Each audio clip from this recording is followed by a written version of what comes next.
उत्तमनुपेतमपेतकृत्यं द्वैपायनो विरहकातर आजुहाव पुत्रा इति तन्मयतया तरवोऽपि नेदुः तं सर्वभूतहृदयं मुनिमानतोऽस्मि।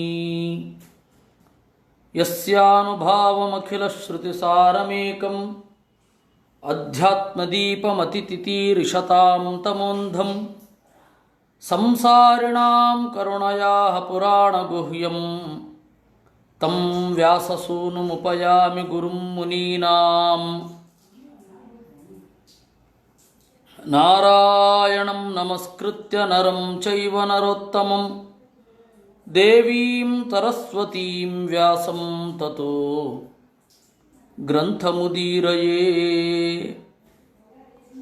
विजानतामवित्तस्य मध्वस्य जगति गुरोः पूर्वाचार्यमहिष्ठानाम् इयं प्रणतिमालिका।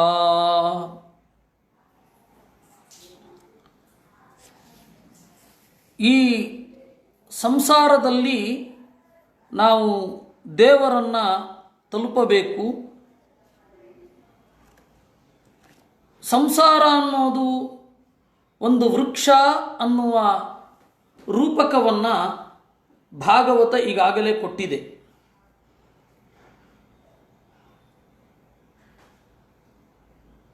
ಶ್ರೀಕೃಷ್ಣ ಪುಟ್ಟ ಮಗುವಾಗಿದ್ದಾಗ ದೇವತೆಗಳು ದೇವರನ್ನು ಸ್ತೋತ್ರ ಮಾಡಿದರು. ಗರ್ಭಸ್ತುತಿ ಅಂತ ಅದಕ್ಕೆ ಹೆಸರು. ಆ ಗರ್ಭಸ್ತುತಿಯಲ್ಲಿ ಈಗಾಗಲೇ ಸಂಸಾರ ಅನ್ನೋದು ಒಂದು ದೊಡ್ಡ ಮರ ಅಂತ ಹೇಳಿ ಒಂದು ರೂಪಕವನ್ನು ಕೊಟ್ಟಿದ್ದಾರೆ. ಕೃಷ್ಣ ನಮಗೆ ಈಗ ಮತ್ತೆ ಅದನ್ನು ನೆನಪಿಸ್ತಾ ಇದ್ದಾನೆ. ಸುಮಾರು 104 ವರ್ಷಗಳ ಹಿಂದೆ ದೇವಕಿಯ ಗರ್ಭದ ಒಳಗಡೆ ದೇವರು ಕಾಣಿಸಿಕೊಂಡಾಗ ಆ ಗರ್ಭದ ಒಳಗಡೆ ಇರುವ ಕೃಷ್ಣನನ್ನು ಬ್ರಹ್ಮಾದಿಗಳು ಏನು ಸ್ತೋತ್ರ ಮಾಡಿದರು, ಆಗ ಯೂಸ್ ಮಾಡಿದ ಮೆಟಫರನ್ನು ಕೃಷ್ಣ 104ನೆಯ ವಯಸ್ಸಿನಲ್ಲಿ ಕೊಡ್ತಾ ಇದ್ದಾನೆ. ವಸ್ತುತಃ 70ನೇ ವಯಸ್ಸಿನಲ್ಲಿ ಒಂದು ಹೇಳಿದ ಊರ್ಧ್ವಮೂಲ ಮಧಶಾಖಂ ಅಶ್ವತ್ಥಂ ಪ್ರಾಹುರವ್ಯಯಂ ಛಂದಾಂಸಿ ಯಸ್ಯ ಪರ್ಣಾನಿ ಯಸ್ತಂ ವೇದ ಸ ವೇದವಿತ್ ಅಂತ ಹೇಳಿದ್ದಾನೆ. ಇದು ಬಹಳ ವಿಶೇಷ. ಈ ಸಯೇಷ ಸಂಸಾರ ತರು ಪುರಾಣ, ಈ ಸಂಸಾರವೆಂಬ ಮರ ಬಹಳ ಹಳೆಯದು.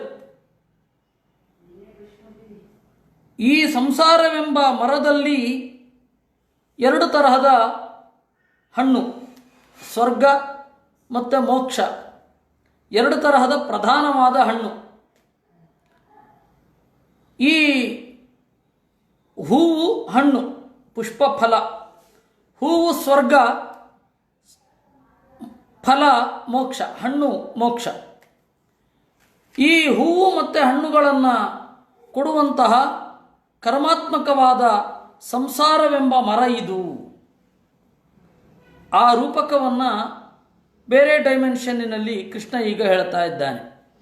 ದ್ವೇ ಅಸ್ಯ ಬೀಜೇ ಶತಮೂಲಸ್ತ್ರಿಣಾಳಃ ಪಂಚಸ್ಕಂಧಃ ಪಂಚರಸಪ್ರಸೂತಿಃ ದಶೈಕಶಾಖೋ ದ್ವಿಸುಪರ್ಣನೀಳಃ ತ್ರಿವಲ್ಕಳಃ ದ್ವಿಪಲಕ್ಷೇ ಪ್ರವಿಷ್ಟಃ ಅದಂತಿ ಚೈಕಂ ಫಲಮಸ್ಯ ಗೃಧ್ರಾಃ ಗ್ರಾಮೇ ಚರಾ ಏಕಮರಣ್ಯವಾಸಾಃ ಹಂಸಾಯ ಏವಂ ಬಹುರೂಪಮಿಷ್ಟಂ ಮಾಯಾಮಯಂ ವೇದ ಸ ವೇದ ವೇದಂ ಏವಂ ಗುರುಪಾತನಯೈಕ ಭಕ್ತ್ಯಾ ವಿದ್ಯಾಕುಠಾರೇಣ ಶಿತೇನ ಧೀರಃ ವಿವೃಶ್ಚ್ಯ ಜೀವಾಶಯಮಪ್ರಮತ್ತಃ ಸಂಪದ್ಯ ಚಾತ್ಮಾನಮತತ್ಯಜಾಸ್ತ್ರಂ. ಇದರ ಮೇಲುನೋಟದ ಅರ್ಥವನ್ನು ನೋಡೋಣ. ದ್ವೇ ಅಸ್ಯ ಬೀಜೇ, ಈ ಸಂಸಾರವೆಂಬ ವೃಕ್ಷಕ್ಕೆ 2 ಬೀಜ ಅಂತೆ. ಒಂದು ಬೀಜದಿಂದ ಮೊಳೆಯುವ ಮರವನ್ನು ನಾವು ನೋಡಿದ್ದೇವೆ. ಇದು ಬಹಳ ಡಿಫ್ರೆಂಟ್, 2 ಬೀಜಗಳ ಮರ. ಶತಮೂಲ, 100 ಬೇರು. ತ್ರಿನಾಳ, 3 ನಾಳ. ನಾಳ ಅಂತಂದರೆ ಈ ಬೇರಿಗೂ ಮೇಲ್ಗಡೆಯ ಕೊಂಬೆಗೂ ಇರತಕ್ಕಂತಹ ಒಂದು ಎಲ್ಲ ಪೌಷ್ಟಿಕ ಆಹಾರವನ್ನು ಭೂಮಿಯಿಂದ ಮೇಲ್ಗಡೆ ಸಪ್ಲೈ ಮಾಡುವಂತಹ ನಾಳ, ಅದು 3 ಪಂಚಸ್ಕಂಧ, 5 ಡೈಮೆನ್ಷನ್ ಇದೆ ಇದಕ್ಕೆ. ಪಂಚರಸ ಪ್ರಸೂತಿ, 5 ತರಹದ ರಸ ಬರುತ್ತೆ. ದಶೈಕ ಶಾಖ, 11 ಗೆಲ್ಲು. ದ್ವಿಸುಪರ್ಣ ನೀಳ, 2 ಹಕ್ಕಿಗಳಿರುವ ಗೂಡು. ತ್ರಿವಲ್ಕಲಹ, 3 ತೊಗಟೆ. ದ್ವಿಫಲಹ, 2 ಹಣ್ಣು. ಖಂಪ್ರವಿಷ್ಟ, ಆಗಸದೆತ್ತರಕ್ಕೂ ಇದೆ. ಅದಂತಿ ಚೈಕಂ ಫಲಮಸ್ಯ ಗೃಧ್ರಾಹ, ಕೆಲವೊಂದು ಇದರ ಫಲವನ್ನು ಗ್ರಾಮದಲ್ಲಿ ಓಡಾಡುವ ಹಕ್ಕಿಗಳು, ಪಟ್ಟಣದವರಿಗೆ ಚಿರಪರಿಚಿತವಾದ ಹದ್ದು ಮೊದಲಾದ ಹಕ್ಕಿಗಳು ತಿನ್ನುತ್ತವಂತೆ. ಏಕಂ, ಇನ್ನೊಂದು ಹಣ್ಣನ್ನು ಅರಣ್ಯವಾಸಾಹ, ಅರಣ್ಯದಲ್ಲಿ ವಾಸ ಮಾಡುವ ಪಕ್ಷಿಗಳು ತಿನ್ನತ್ತಂತೆ. ಹಂಸಾಯ ಏವಂ ಬಹುರೂಪಮಿಷ್ಟಂ ಮಾಯಾಮಯಂ ವೇದ ಸ ವೇದ ವೇದಂ, ಒಂದು ಹಣ್ಣನ್ನು ಹದ್ದು ತಿನ್ನತ್ತೆ, ಇನ್ನೊಂದು ಹಣ್ಣನ್ನು ಹಂಸ ತಿನ್ನುತ್ತೆ. ಈ ತರಹದ ಮಾಯಾಮಯವಾದ ಈ ವೃಕ್ಷವನ್ನು ತಿಳಿದವನೇ ತಿಳಿದವನು. ಹೀಗೆ ಗುರುಪಾಸನೆಯಿಂದ, ಏಕಭಕ್ತಿಯಿಂದ, ಜ್ಞಾನವೆಂಬ ಕೊಡಲಿಯಿಂದ ವಿವೃಶ್ಚ್ಯ ಕತ್ತರಿಸಿ, ಅಪ್ರಮತ್ತಃ ಯಾವುದೇ ಮೈಮರವಿಗೆ ಒಳಗಾಗದಂತೆ, ಆತ್ಮಾನಂ ಸಂಪದ್ಯ ತನ್ನನ್ನು ಗಳಿಸಿಕೊಂಡು, ಅಸ್ತ್ರಂ ತ್ಯಜ ಅಸ್ತ್ರವನ್ನು ತ್ಯಾಗ ಮಾಡು. ಏನು ಇದು?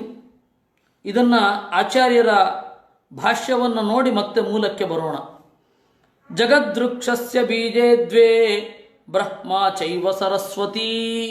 ಜಗದ್ವೃಕ್ಷಕ್ಕೆ 2 ಬೀಜಸ್ಥಾನೀಯರು, ಒಂದು ಬ್ರಹ್ಮದೇವರು, ಇನ್ನೊಂದು ಸರಸ್ವತಿ. ಮೂಲಭೂತಾನಿ ಕರ್ಮಾಣಿ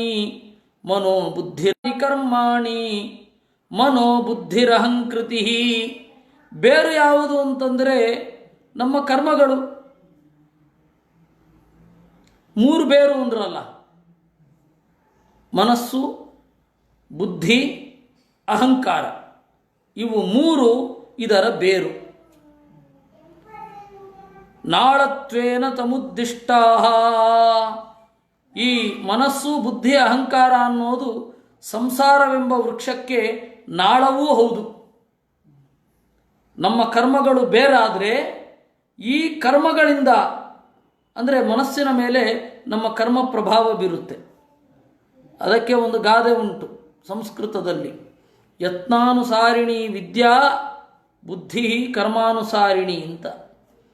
ನಮ್ಮ ಪ್ರಯತ್ನ ಪಟ್ಟಷ್ಟು ವಿದ್ಯೆ ಸಿಗುತ್ತೆ, ಆದರೆ ಬುದ್ಧಿ ಕರ್ಮಕ್ಕನುಗುಣವಾಗಿಯೇ ಓಡಾಡೋದು.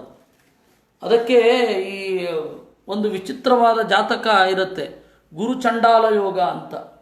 ಒಳ್ಳೆ ಬುದ್ಧಿವಂತ, ಆದರೆ ಕ್ರಿಮಿನಲ್ ಮೈಂಡ್ ಸೆಟ್ ಇರುತ್ತೆ. ಅಂಥವ್ರು ಬೇಕಾದಷ್ಟು ಜನ ಇದ್ದಾರೆ. ಪ್ರಚಂಡ ಬುದ್ಧಿವಂತರಿರ್ತಾರೆ.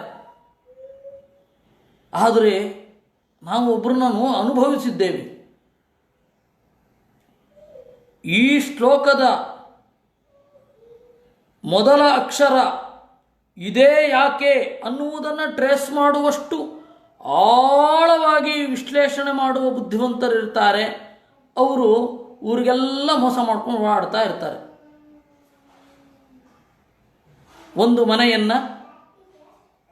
ಒಂದು ಮನೆಯ ಡಾಕ್ಯುಮೆಂಟನ್ನು 8 ಪ್ರತಿ ಮಾಡಿ 8 ಬ್ಯಾಂಕ್ಗಳಿಗೆ ಕೊಟ್ಟು 8 ಬ್ಯಾಂಕಿನಿಂದ ಸಾಲ ತಗೊಂಡು ಯಾವುದಕ್ಕೂ ತೀರಿಸದೆ ಆ ಬ್ಯಾಂಕ್ಗಳವರೊಳಗಡೆ ಜಗಳ ಆಗೋ ಹಾಗೆ ಮಾಡಿದವರು ಇದ್ದಾರೆ. ಪ್ರಚಂಡ ಬುದ್ಧಿವಂತ ಮಾತ್ರ. ಅದರಿಂದಾಗಿ ಮನಸ್ಸು ಅಂತನ್ನೋದು ಏನಾಗತ್ತೆ, ಕರ್ಮಗಳಿಗೆ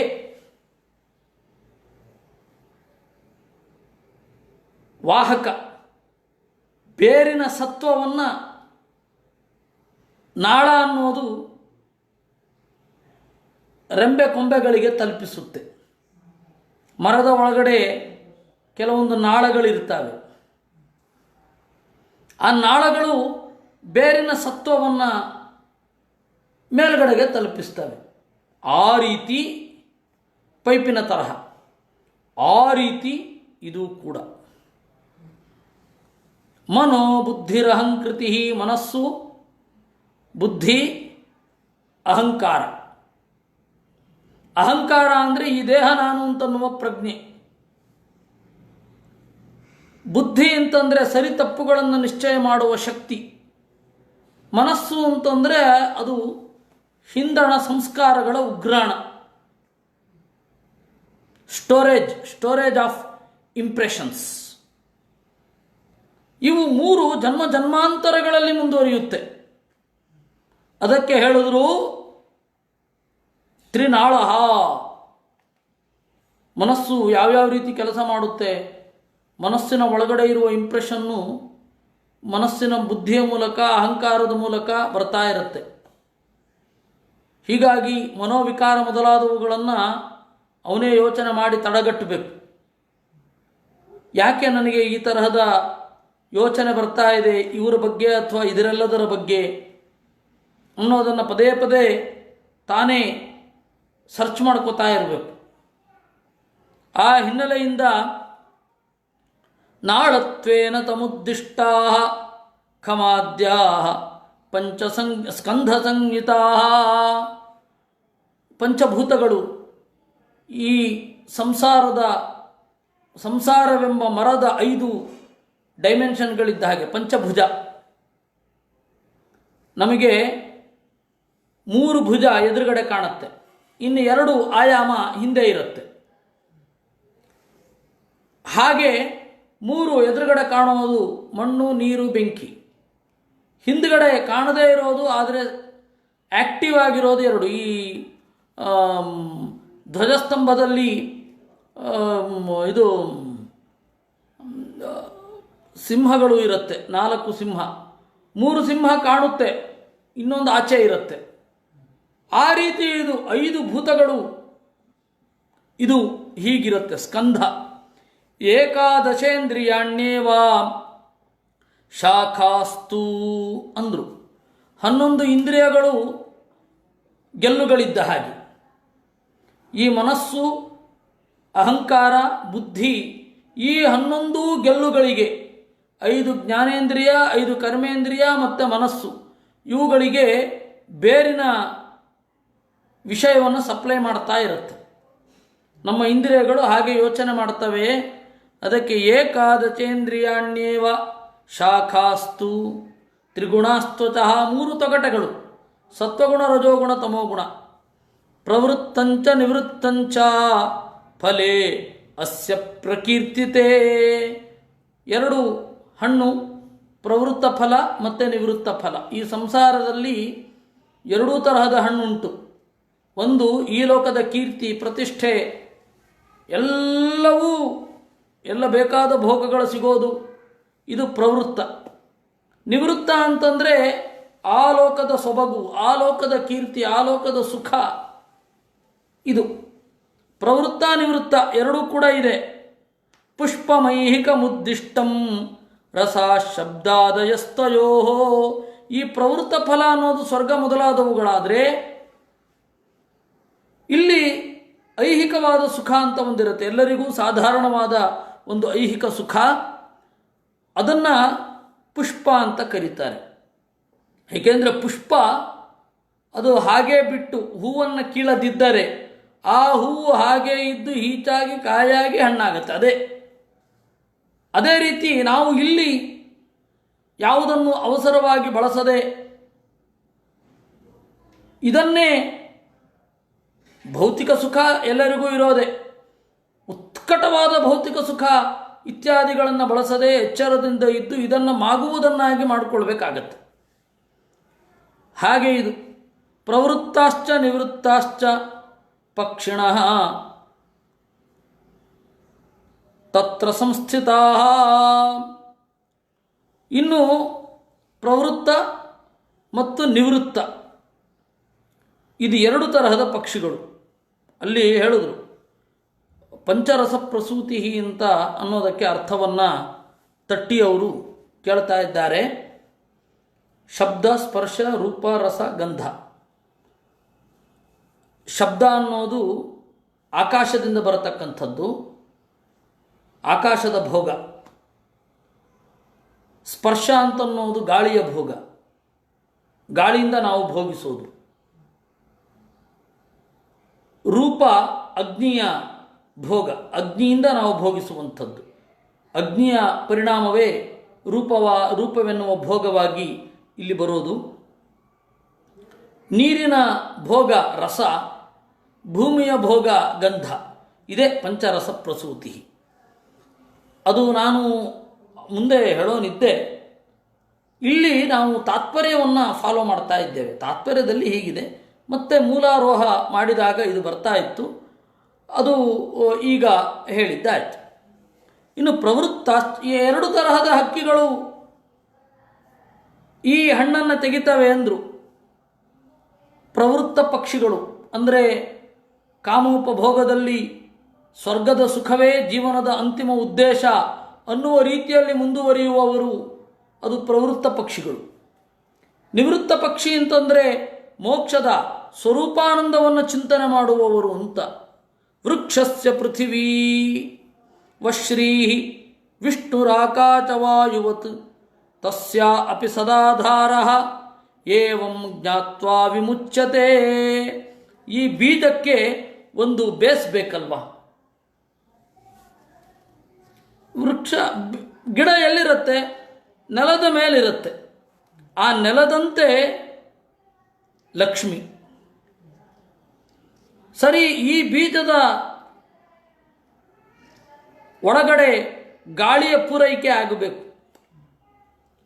ಗಾಳಿ ಆಕಾಶದಲ್ಲಿರುತ್ತೆ. ಭೂಮಿಯಲ್ಲಿರುವ ಸೂಕ್ಷ್ಮವಾದ ರಂಧ್ರಗಳ ಮೂಲಕ ಈ ಗಾಳಿ ಅಲ್ಲಿ ಪ್ರವೇಶ ಮಾಡಿ ಬೀಜಕ್ಕೆ ಬಲ ಕೊಡುತ್ತೆ. ಆ ಬೀಜ ಒಡೆಯುತ್ತೆ, ಒಡೆದು ಬೇರಾಗತ್ತೆ.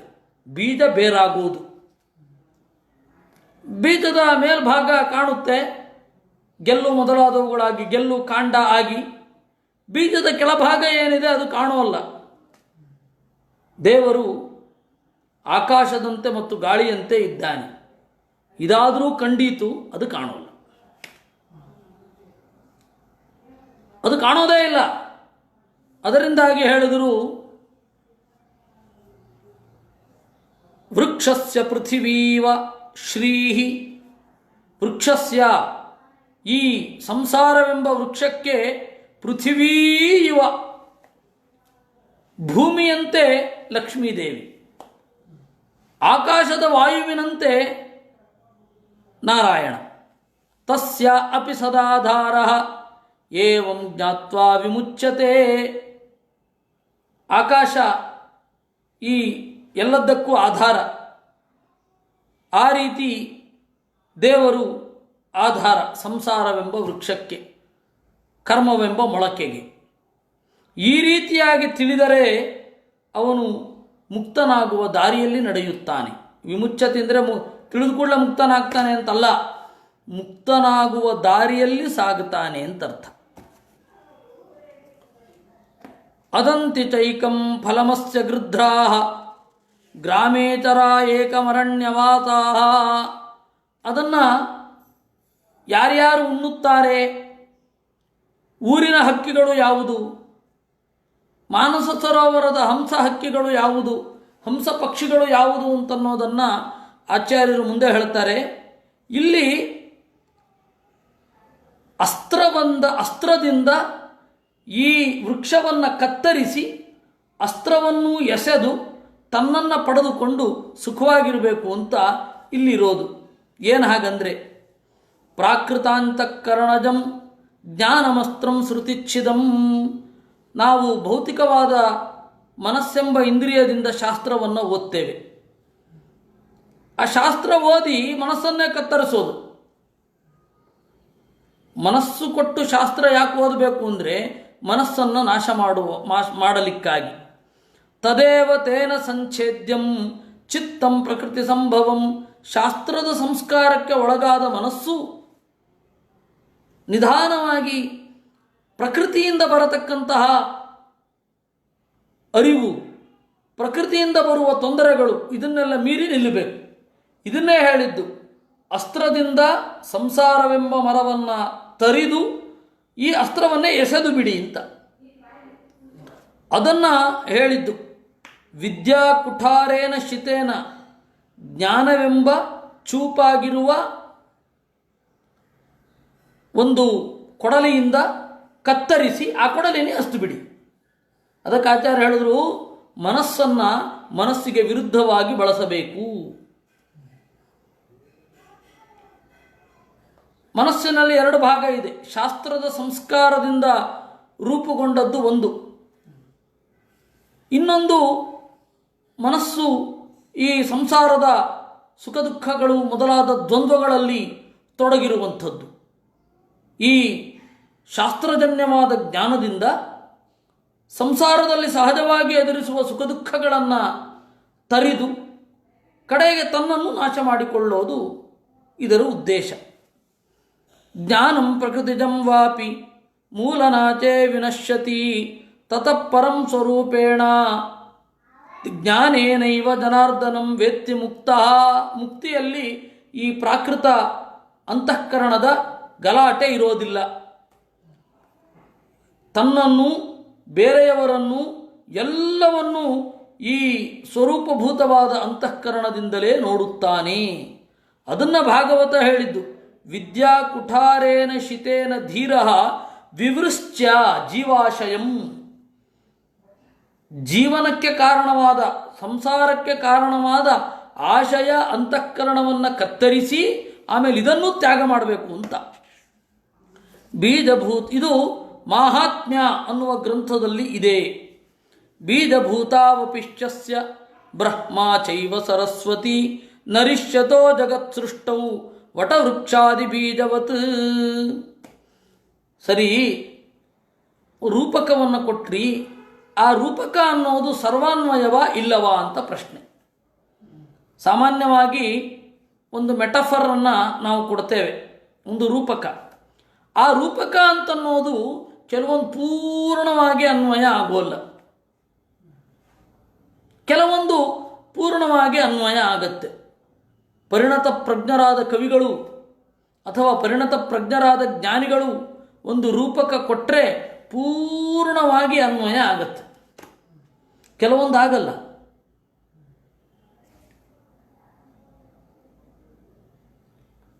ಇಲ್ಲಿ ಪೂರ್ಣ ಅನ್ವಯ ಆಗತ್ತೋ ಆಗಲ್ವೋ? ಯಾಕೆ ಸ್ವಾಮಿ ಈ ಪ್ರಶ್ನೆ? ನೋಡಿ, ಹೀಗಿದೆ. ಜಗದ್ವೃಕ್ಷಕ್ಕೆ ಎರಡು ಬೀಜಗಳು ಅಂತ ಶಾಸ್ತ್ರ ಹೇಳಿದ್ದು. ಅದಕ್ಕೆ ನೀವೇನು ಅರ್ಥ ಮಾಡಿದ್ರಿ? ಒಂದು ಬ್ರಹ್ಮ, ಇನ್ನೊಂದು ಸರಸ್ವತಿ ಅಂತ ಅರ್ಥ ಮಾಡಿದ್ರಿ. ಬೀಜ ನಾಶ ಆಗತ್ತೆ, ಬೀಜವೇ ಮರವಾಗಿ ಬದಲಾಗತ್ತೆ. ಇದನ್ನು ನೆನಪಿಟ್ಕೊಳ್ಳಿ. ಅದೇ ರೀತಿ ಈ ಬೀಜ ನಾಶ ಆಗಿ ಮರವಾಗಿ ಬದಲಾಗುವಂತೆ ಬ್ರಹ್ಮ ಸರಸ್ವತಿಯರಿಗೆ ಮರವಾಗಿ ಬದಲಾಗುವ ಅವಸ್ಥೆ ಇದೆಯೇ, ನಾಶ ಇದೆಯೇ ಅಂತ ಪ್ರಶ್ನೆ. ಅದಕ್ಕೆ ಹೇಳಿದ್ರು, ಹೌದು, ಈ ದೃಷ್ಟಾಂತವನ್ನು ಪೂರ್ತಿಯಾಗಿ ಅನ್ವಯಿಸಿಕೊಳ್ಬೇಡಿ. ಬ್ರಹ್ಮ ಹಾಗೂ ಸರಸ್ವತಿಗೆ ನಾಶ ಇಲ್ಲ. ಜಗತ್ತಿನ ಸೃಷ್ಟಿಯಾದಾಗ ನಾಶ ಇಲ್ಲ, ಅವರು ಹಾಗೇ ಇರ್ತಾರೆ. ನರಿಷ್ಯತೋ ಜಗತ್ ಸೃಷ್ಟೌ ವಟವೃಕ್ಷಾದಿ ಬೀಜವತ್. ವಟವೃಕ್ಷಾದಿ ಬೀಜವತ್, ವಟವೃಕ್ಷದ ಬೀಜ ಹೇಗೆ ಆಲೂರು, ಆಲದ ಮರ ನಮಗಷ್ಟು ಮಹತ್ವ. ಆಲದ ಮರ ಇರೋದರಿಂದಾಗಿ ಎಷ್ಟೋ ಊರುಗಳು, ಆಲೂರು, ಆಲದಹಳ್ಳಿ, ಆಲ್ದೂರು, ಆಲನಹಳ್ಳಿ, ಯಾಕೆ ಬಹಳ ಮಹತ್ವ. ಮತ್ತೆ ಇದನ್ನೇ ಯಾಕೆ ಕೊಟ್ಟರು ಅಂದರೆ, ವಟವೃಕ್ಷದ ಬೀಜ ನೋಡಿ, ಬಸರೂರು ಅಂತೇವೆ, ಅದು ವಟಪುರವೇ ಒಂದು ಕಾಲದಲ್ಲಿ. ಒಂದು ಕಾಲದ ವಟಪುರ, ಆಮೇಲಿನ ಬಸರೂರು. ಅದು ನಾಶ ಆಗೋಲ್ಲ, ಬೀಜ ಹಾಗೇ ಇರುತ್ತೆ. ಬೀಜದಿಂದ ಹೊರಟ ಬೇರು ಬೀಜವನ್ನು ನಾಶ ಮಾಡದೆ ಪೂರ್ತಿಯಾಗಿ ಬೆಳೆದಿರುತ್ತೆ. ಅಲ್ಲಿ ಹೇಗೋ ಇಲ್ಲಿಯೂ ಹಾಗೆ. ಅದಕ್ಕೆ ರೂಪಕ ಅನ್ನೋದು ಪೂರ್ಣ ಪ್ರಮಾಣದಲ್ಲಿ ಅನ್ವಯ ಆಗುತ್ತೆ. ಕೆಲವೊಂದು ರೂಪಕ ಇರುತ್ತೆ, ಪೂರ್ಣ ಪ್ರಮಾಣದಲ್ಲಿ ಅನ್ವಯ ಆಗೋಲ್ಲ. ನಾವು ಲೌಕಿಕ ಕವಿಗಳ ರೂಪಕವನ್ನು ನೋಡ್ತೇವೆ, ಅವರು ಸೂರ್ಯನಿದ್ದ ಹಾಗೆ ಅಂತೇವೆ. ಅಲ್ಲಿ ಸೂರ್ಯ ಅನ್ನುವ ರೂಪಕ ಅಂಶತಃ ಮಾತ್ರ ಅನ್ವಯ, ಪೂರ್ತಿಯಾಗಿ ಅನ್ವಯ ಆಗೋಲ್ಲ. ಆದರೆ ವೇದವ್ಯಾಸರು ಕವೀನಾಂ ಕವಿ, ಅವರು ಮಾಡುವ ರೂಪಕ ಪೂರ್ಣವಾಗಿ ಅನ್ವಯ ಆಗುತ್ತೆ. ಬೀಜಭೂತಾವಪಿಕ್ಷಸ್ಯ ಬ್ರಹ್ಮ ಚೈವ ಸರಸ್ವತಿ ನ ರಿಷ್ಯತಃ ಜಗತ್ಸೃಷ್ಟೌ ವಟವೃಕ್ಷಾದಿ ಬೀಜವತ್ ಸ್ವಕಾರ್ಯತೋ ಮಹಾಂತೌ ಚ ಗುಣತೋ ರೂಪತಸ್ತಥಾ ಪೃಥವ್ಯುದಕವತ್ ತಸ್ಮಾತ್ ಬೀಜತ್ವಂ ನತು ಬೀಜವತ್.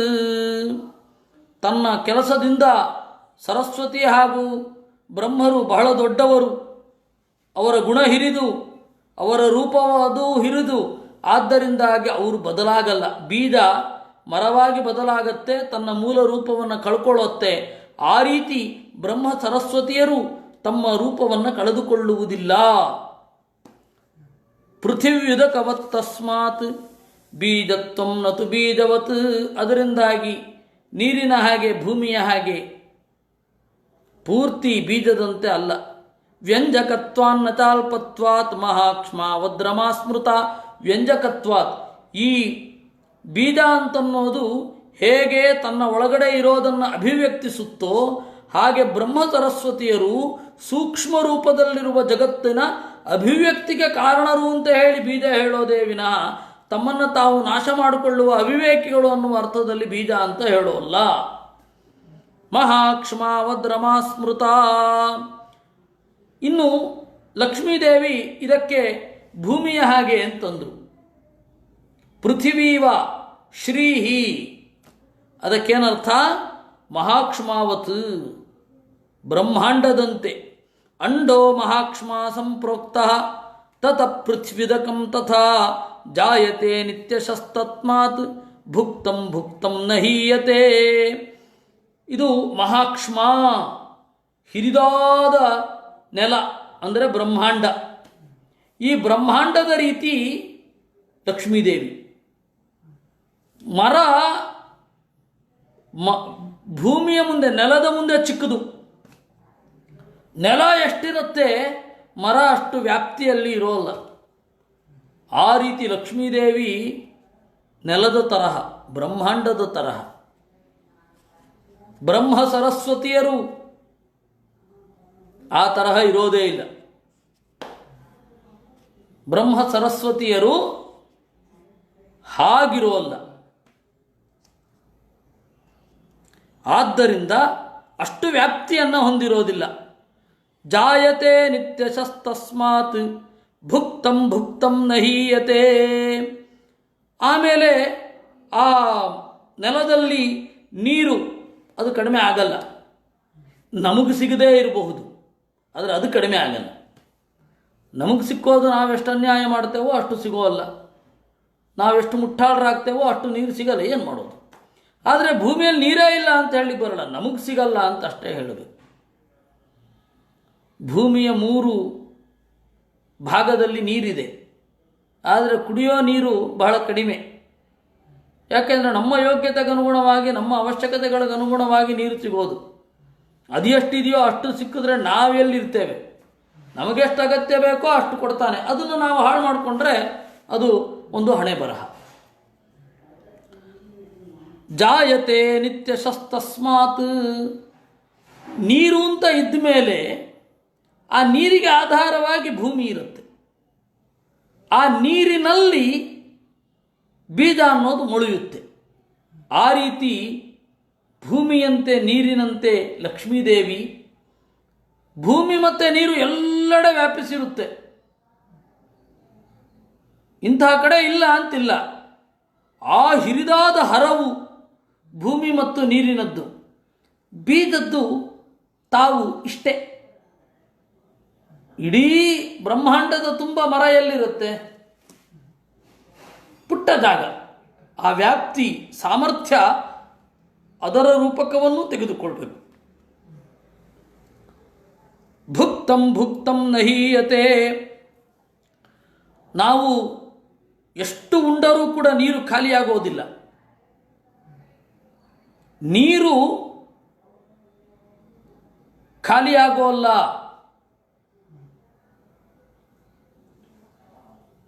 ತತ್ರಾಪ್ಯುದಕವದ್ ಬ್ರಹ್ಮ ಮೃದ್ವಚ್ಚಾಪಿ ಸರಸ್ವತೀ. ಭೂಮಿಯಲ್ಲಿ ನೀರಿನಂತೆ ಬ್ರಹ್ಮ, ಅದರಲ್ಲಿಯೂ ಒಂದು ಸೂಕ್ಷ್ಮ ರೂಪವನ್ನು ಹೇಳ್ತಾರೆ. ನೀರಿನಂತೆ ಬ್ರಹ್ಮದೇವರು, ಮಣ್ಣಿನಂತೆ ಸರಸ್ವತಿ. ಮಣ್ಣಿಗಿಂತ ನೀರಿನ ವ್ಯಾಪ್ತಿ ಹಿರಿದು. ಮಣ್ಣು ಹೀಗೆ ಉಂಡೆ ಆಗಲಿಕ್ಕೆ ನೀರೇ ಕಾರಣ. ಆ ರೀತಿ ಬ್ರಹ್ಮ ಹಾಗೂ ಸರಸ್ವತಿಯರ ವ್ಯಾಪ್ತಿ ಮತ್ತು ಕಾರ್ಯವನ್ನು ನಾವು ಅರ್ಥ ಮಾಡಿಕೊಳ್ಬೇಕು.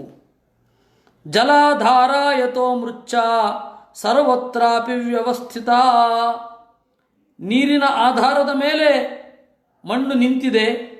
ಅದೇ ರೀತಿ ಬ್ರಹ್ಮದೇವರ ಆಧಾರವನ್ನು ಹೊಂದಿ ಸರಸ್ವತಿ ಇದ್ದಾಳೆ.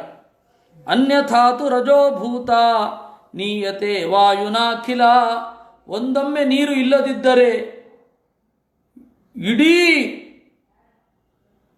ಮಣ್ಣಿನ ಸಮೂಹ ಗಾಳಿಗೆ ಚಲ್ಲಾಪಿಲ್ಲಿಯಾಗೋಗೋದು. ಗಾಳಿಗೆ ಯಾಕೆ ಚಲ್ಲಾಪಿಲ್ಲಿ ಆಗಲ್ಲ ಅಂದರೆ ನೀರಿರೋದ್ರಿಂದ. ಆ ರೀತಿ ಸರಸ್ವತಿ ಚಲ್ಲಾಪಿಲ್ಲಿ ಆಗದೇ ಇರಲಿಕ್ಕೆ ಬ್ರಹ್ಮದೇವರ ಭದ್ರ ಆಶ್ರಯವೇ ಕಾರಣ. ಸರ್ವಥಾ ತರ್ವನಾಶ ಸ್ಯಾತ್ ಜಲಾಧಾರ ತತಸ್ಮೃತ ವಟಾದಿ ಬೀಜವತ್ತಸ್ಯ ಪುಣ್ಯ ಪುಣ್ಯಮುದೀರಿತಂ ಬಾಹ್ಯೋದವಚ್ಚಾಗ್ನಿವಚ್ಚ ವಿಷ್ಣುರೇವ ಪ್ರಕೀರ್ತಿತಃ. ತಥಾ ಚ ಬೀಜ ಮೂಲಭೂತವಾಗಿ ವ್ಯಂಜಕ ಅನ್ನುವ ಅರ್ಥದಲ್ಲಿ ಅವರೇ ಜಗತ್ತಾಗಿ ಬಿಡ್ತಾರೆ ಅಂತಲ್ಲ. ಲೋಕದಲ್ಲಿ ಬೀಜವೇ ಮರ ಆಗತ್ತೆ, ಆದರೆ ಇಲ್ಲಿ ಹಾಗಲ್ಲ. ಬೀಜವೇ ಮರ ಆಗಲ್ಲ. ಬೀಜ ಅನ್ನೋದು ಅಭಿವ್ಯಕ್ತಿ ಅಷ್ಟೆ. ಪುಣ್ಯ ಮತ್ತು ಪಾಪ ಇದು ಬದಲಾಗುವ ಬೀಜ. ಬದಲಾಗದ ಬೀಜಗಳು ಎರಡುಂಟು, ಬ್ರಹ್ಮ ಮತ್ತು ಸರಸ್ವತಿ. ಬಾಹ್ಯೋದವಚ್ಚಾಗ್ನಿವಚ್ಚ ವಿಷ್ಣುರೇವ ಪ್ರಕೀರ್ತಿತಃ. ಹೊರಗಡೆಯ ನೀರು, ಹೊರಗಡೆಯ ಬೆಂಕಿ, ಈ ಬೀಜದ ಒಳಗಡೆ ಇದ್ದು ಬೆಂಕಿ ಬೆಳೆಯುವ ತವಕವನ್ನು, ಬೆಳೆಯುವ ಹುಮ್ಮಸ್ಸನ್ನು ಕೊಡುವವ ನಾರಾಯಣ. ಬಾಹ್ಯೋದವಚ್ಚ ಅಗ್ನಿವಚ್ಚ ವಿಷ್ಣುರೇವ ಪ್ರಕೀರ್ತಿತಃ. ಹೀಗೆ ಜಗತ್ತು ಅಂತನ್ನುವ ವೃಕ್ಷದ ರೂಪಕದಲ್ಲಿ ಮುಖ್ಯ ಪ್ರಾಣ ಮತ್ತು ಭಾರತೀಯರ, ಬ್ರಹ್ಮದೇವರ ಮತ್ತು ಸರಸ್ವತಿಯ ಸ್ಥಾನ ಏನು? ನಾವು ನಮ್ಮ ಸುತ್ತಮುತ್ತಲಿರುವ ಪ್ರಪಂಚವನ್ನು ನಾವು ಅನುಭವಿಸ್ತಾ ಇದ್ದೇವೆ. ಹೀಗೆಲ್ಲ ಅನುಭವಿಸಲಿಕ್ಕೆ ಇದೆ. ವೃಕ್ಷದ ಸ್ವರೂಪ ಹೀಗಿದೆ. ಈ ವೃಕ್ಷದ ಸ್ವರೂಪಕ್ಕೆ ಮೂಲ ಕಾರಣ ಆದವರು ಯಾರು? ಬ್ರಹ್ಮ ಸರಸ್ವತಿ, ಮುಖ್ಯ ಪ್ರಾಣ ಭಾರತಿ. ಶ್ರಿಯಾದೇಶ್ಚಾಪಿ ಆಪ್ಯಾಯನಾತ್ ಬಾಹ್ಯೋದವತ್. ಲಕ್ಷ್ಮೀದೇವಿಯನ್ನು ಕೂಡ ಬಾಹ್ಯೋದ, ಹೊರಗಡೆಯ ನೀರು. ಬ್ರಹ್ಮಾದೇರಪಿ ಲಯಕರ್ತೃತ್ವಾದ್ ಅಗ್ನಿವತ್. ಬ್ರಹ್ಮ ಮೊದಲಾದವರು ಯಥಾಯೋಗ್ಯವಾಗಿ ಲಯವನ್ನು ಮಾಡ್ತಾರೆ. ಅಂದರೆ ಇವೆಲ್ಲ ಒಂದರೊಳಗಡೆ ಒಂದು ಸೇರಿಕೊಂಡಿರುತ್ತೆ. ಮಣ್ಣು, ನೀರು, ಬೆಂಕಿ ಒಂದರೊಳಗಡೆ ಒಂದು ಸೇರಿಕೊಂಡಿರುತ್ತೆ. ಆದ್ದರಿಂದ ಲಯಕರ್ತೃತ್ವಾತ್ ಅಗ್ನಿವತ್. ಬ್ರಹ್ಮಾದಿಗಳೂ ಲಯವನ್ನು ಉಂಟು ಮಾಡ್ತಾರೆ. ಅಂತಿಮವಾಗಿ ಅವರೇ ಲಯ ಮಾಡೋದು. ರುದ್ರ ಆದಮೇಲೆ ಬ್ರಹ್ಮದೇವರ ಲಯ, ಅಂದರೆ ಬ್ರಹ್ಮದೇವರು ಲಯವನ್ನು ಉಂಟು ಮಾಡ್ತಾರೆ. ಆಧಾರತ್ವಾತ್ ಸುಖದತ್ವಾಚ್ಚವಾಯುವತ್. ಮತ್ತೆ ಇನ್ನೊಂದು ಕೆಲಸವನ್ನು ಮಾಡ್ತಾರೆ. ಗಾಳಿ ಹೇಗೆ ಆಧಾರವು ಸುಖವನ್ನು ನೀಡುತ್ತೋ ಆ ರೀತಿ ಇವರೆಲ್ಲರೂ ಕೂಡ ಅವಕಾಶ ಪ್ರದತ್ವಾದ್ ವ್ಯೋಮವದ್ ವಿಷ್ಣು. ಅಬ್ಸಲ್ಯೂಟ್ ಸ್ಪೇಸಿನ ತರಹ ನಾರಾಯಣ. ಯಾಕೆಂದರೆ ಅವನು ಅವಕಾಶವನ್ನು ನೀಡುತ್ತಾನೆ. ಆದ್ದರಿಂದ ವ್ರೀಹ್ಯಾದಿವತ್ತು ಮೂಲತ್ವಂ ಕರ್ಮಣಾಂ ಜಗತ ಸ್ಮೃತಂ ಉದವತ್ ಪೃಥಿವೀವಚ್ಚ ಬ್ರಹ್ಮಣೋ ವಾಚ ಏವತ ಮೂಲಭೂವಚ್ಛ್ರಿಯಶ್ಚೈವ ಮೂಲಭೂರಂಡ ಮುಚ್ಯತೆ ಬಾಹ್ಯೋದಾಗ್ನೀರಖಂ ವತ್ತು ವಿಷ್ಣೋರ್ಬೀಜತ್ವಮಿಷ್ಯತೆ ಇತಿ ವಿಶ್ವಸಂಹಿತಾಯಾಮ್. ವಿಶ್ವಸಂಹಿತ ಅಂತ ಒಂದು ಗ್ರಂಥ ಆಚಾರ್ಯರು ಹೇಳೋದು. ಪ್ರಪಂಚದ ಈ ಕಟ್ಟೋಣದಲ್ಲಿ, ಪ್ರಪಂಚದ ಈ ಸ್ವರೂಪದಲ್ಲಿ ಯಾರ ಯಾರ ಅವಸ್ಥೆ ಯಾವ ಯಾವ ರೀತಿ ಅಂತನ್ನೋದನ್ನು ಹೇಳೋದಿದಾಗಿರಬಹುದು ಪ್ರಾಯ. ಅದಕ್ಕೆ ಅವರು ಹೇಳಿದ್ರು ವ್ರೀಹ್ಯಾದಿವತ್ತು ಮೂಲತ್ವಂ. ಈಗ ಭತ್ತವು ಮೂಲವೇ, ಭತ್ತ ಅದೇ ಬೀಜ, ಆ ಬೀಜವೇ ಬೆಳೆ ಆಗುವುದು. ಆ ರೀತಿ ಬೀಜ ಬೆಳೆಯಾಗುವ ಹಾಗೆ, ಬೀಜ ಮರವಾಗುವ ಹಾಗೆ ಕರ್ಮ ಅನ್ನೋದು ಬದಲಾಗುತ್ತೆ, ಅದು ಬೀಜವೇ. ಉದವತ್ ಪೃಥಿವೀವಚ್ಚ ಬ್ರಹ್ಮಣೋ ವಾಚಯೇವಚ. ಆ ಬೀಜಕ್ಕೆ ಬೆಂಬಲವನ್ನು ಕೊಡೋದು ನೀರು, ಭೂಮಿ, ಮಣ್ಣು. ಆ ರೀತಿ ಈ ಕರ್ಮಕ್ಕೆ ಬೆಂಬಲವನ್ನಿತ್ತು ಇದನ್ನು ಮಾಗಿಸುವುದರಲ್ಲಿ, ಇದನ್ನು ಬದಲಾಯಿಸುವುದರಲ್ಲಿ, ಇದನ್ನು ಮಾರ್ಪಡಿಸುವುದರಲ್ಲಿ ಮುಖ್ಯ ಪಾತ್ರ ವಹಿಸುವವರು ಬ್ರಹ್ಮದೇವರು ಮತ್ತು ಸರಸ್ವತಿ. ಮೂಲಭೂವಚ್ಛ್ರಿಯಶ್ಚೈವ. ಇವರೆಲ್ಲರಿಗೂ ಆಸರೆಯಾಗಿರುವಂಥದ್ದು ಲಕ್ಷ್ಮೀದೇವಿ. ಅವಳನ್ನು ಬ್ರಹ್ಮಾಂಡದಂತೆ ಅಂತ ಚಿಂತನೆ ಮಾಡಬೇಕು. ಬಾಷ್ಯೋದಾಗ್ನೀರಖಂ ವತ್ತು ವಿಷ್ಣೋರ್ಬೀಜತ್ವಮಿಷ್ಯತೆ. ಆಮೇಲೆ ಹೊರಗಡೆಯ ನೀರು ಹುಯ್ಬೇಕು. ಆ ಆಕಾಶದಿಂದ ನೀರು ಬಿದ್ದು ಆ ಮೇಲ್ಗಡೆಯಿಂದ ಭೂಮಿಗೆ ಬಿತ್ತಿದ್ದು ನೀರು, ಅದರಿಂದಾಗಿ ಇಲ್ಲಿ ಬಿತ್ತಿದ ಬೀಜ ಮೊಳಕೆ ಒಡೆದು ಮೇಲ್ಗಡೆ ಬರುತ್ತೆ. ಮೇಲ್ಗಡೆಯಿಂದ ನೀರು ಕೆಳಗಡೆ ಬೀಳುತ್ತೆ. ಆ ನೀರಿನ ಬಲವನ್ನು ಪಡೆದು ಬೀಜ ಮೇಲ್ಗಡೆ ಮೊಳೆಯುತ್ತೆ. ಆ ರೀತಿ ದೇವರು. ಇಷ್ಟು ದೇಹೇಂದ್ರಿಯ ಮನೋವಾಕ್ಷು ಸ್ಥಿತೋ ಭಕ್ತ್ಯಾದಿ ಸಾಧಕ ಸುಪರ್ಣಚೇಚ ರುದ್ರಾದೇಹೆ ಅಪಿ ಬ್ರಹ್ಮ ಚತುರ್ಮುಖ. ಇನ್ನು ಆ ಬೀಜ ಇದೆಯಲ್ಲ, ಅದು ಪೂರ್ತಿ ನಾಳವನ್ನು ತಾನೇ ಮಾಡಿಕೊಂಡು, ಅದರೊಳಗಡೆನೆ ನಾಳವೂ ಇರುತ್ತೆ. ಆ ನಾಳ ಅಂತನ್ನೋದು ಮೇಲ್ಗಡೆಯ ಕೊಂಬೆಗಳಿಗೆ ನಿಲ್ಲುತ್ತೆ. ಆ ರೀತಿ ದೇಹ, ಇಂದ್ರಿಯ, ಮನಸ್ಸು ಇವುಗಳಲ್ಲಿ ಇದ್ದು ಭಕ್ತಿ ಮೊದಲಾದವುಗಳನ್ನು ಕೊಡುವವ ಬ್ರಹ್ಮ. ಗರುಡ, ಶೇಷ, ರುದ್ರ ಇವರೆಲ್ಲರಿಗೂ ಕೂಡ. ಅಥೋ ಭಕ್ತ್ಯಾಧಿಕಾಸ್ತರವೇ ಗುಣಾಸ್ತಸ್ಯೈವ ತರ್ವಗಾಹ. ಬೀಜದ ಗುಣವೇ ಮರದಲ್ಲಿ ಇರುವಂತೆ ಬ್ರಹ್ಮದೇವರ ಎಲ್ಲ ಒಳ್ಳೆಯ ಗುಣಗಳು ಇಡೀ ಪ್ರಪಂಚದಲ್ಲಿ ವ್ಯಾಪ್ತವಾಗಿದೆ. ಮೊದಲು ಎಲ್ಲವನ್ನ ಹೇಳ್ಕೊಡೋದು ಬ್ರಹ್ಮದೇವರೇ. ತಾಯಿ ಎಲ್ಲವನ್ನ ಮಗುವಿಗೆ ಹೇಳ್ಕೊಡ್ತಾಳೆ. ಹೇಗೆ ಕೂತ್ಕೊಳ್ಳೋದು, ಹೇಗೆ ನಿಲ್ಲೋದು, ಹೇಗೆ ಇರೋದು, ಹೇಗೆ ಬಿಡೋದು, ಹೇಗೆ ಹಿಡ್ಕೊಳ್ಳೋದು ಎಲ್ಲವನ್ನ ಅವಳೇ ಹೇಳ್ಕೊಡೋದು. ಆ ರೀತಿ ಬ್ರಹ್ಮದೇವರೇ ಎಲ್ಲರಿಗೂ ಶಿಕ್ಷಕರು. ಬೀಜದ ಗುಣವೇ ಮರದಲ್ಲಿ ಇರತಕ್ಕಂಥದ್ದು, ಬೀಜದಲ್ಲಿ ಸುಪ್ತವಾಗಿದ್ದೇ ಮರದಲ್ಲಿರತಕ್ಕಂಥದ್ದು. ಅದೇ ರೀತಿ ನಮಗೆ ಇವತ್ತು ಬ್ರಹ್ಮದೇವರು ಕಣ್ಣಿಗೆ ಕಾಣದೇ ಇರಬಹುದು, ಸರಸ್ವತಿ ಕಣ್ಣಿಗೆ ಕಾಣದೇ ಇರಬಹುದು. ಒಳ್ಳೆಯ ಗುಣಗಳು ಅಂತ ಏನೇನಿದೆ ಅದಕ್ಕೆಲ್ಲದಕ್ಕೂ ಮೂಲ ಕಾರಣ ಈ ಸರಸ್ವತಿ ಮತ್ತು ಬ್ರಹ್ಮದೇವರೇ.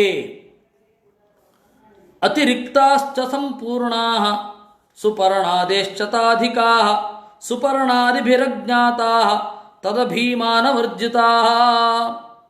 ಅವರ ಗುಣಗಳು ಪೂರ್ಣವಾಗಿವೆ, ರುದ್ರಾದಿಗಳಿಗೂ ಕೂಡ ತಲುಪಲಾರದ್ದಾಗಿದೆ. ತದಭಿಮಾನವರ್ಜಿತಾ. ಅವರಿಗೆ ಇದರ ಬಗ್ಗೆ ಅಭಿಮಾನ ಇಲ್ಲ, ಇದೆ ಗುಣ ಇದೆ ಅವರಿಗೆ. ನಮ್ಮದೇ ಅಂತನ್ನುವ ಭ್ರಮೆ ಬ್ರಹ್ಮದೇವರಿಗಿಲ್ಲ. ಬ್ರಹ್ಮಣಸ್ತು ಪುನಃಸಂತಿ ತೇಷಾಂ ಕರ್ತಾ ಜನಾರ್ದನಃ. ಬ್ರಹ್ಮದೇವರಿಗೆ ಸ್ಫುಟವಾಗಿ ಅಹಂಕಾರ ಮೊದಲಾದವುಗಳೆಲ್ಲ ಬರೋದೇ ಇಲ್ಲ ಅವರಿಗೆ. ತಸ್ಮಾತ್ ಸರ್ವಾಧಿಕೋ ಬ್ರಹ್ಮ ಗುಣೈ ಸರ್ವೈರ್ನ ಸಂಶಯ.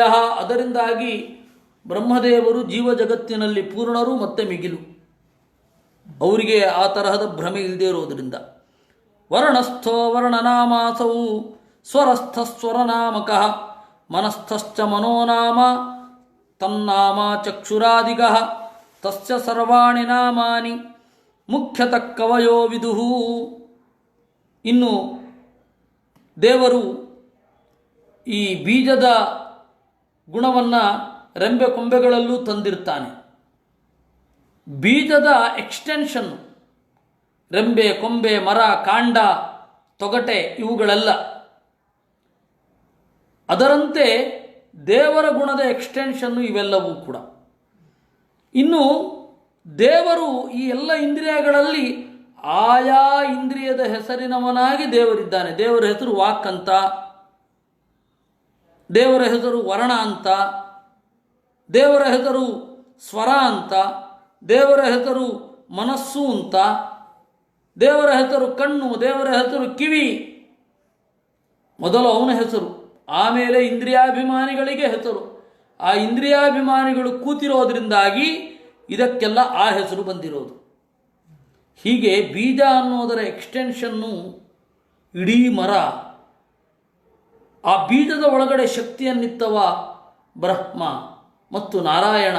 ಆ ಪ್ರಾಣನಾರಾಯಣರು ಇಡೀ ಎಲ್ಲ ಮರಗಳ ಅಂದರೆ ಸಂಸಾರವೆಂಬ ಮರದಲ್ಲಿ ಅಷ್ಟೊಂದು ಇನ್ಫ್ಲೂಯೆನ್ಷಿಯಲ್ ಆಗಿ ಇದ್ದಾರೆ.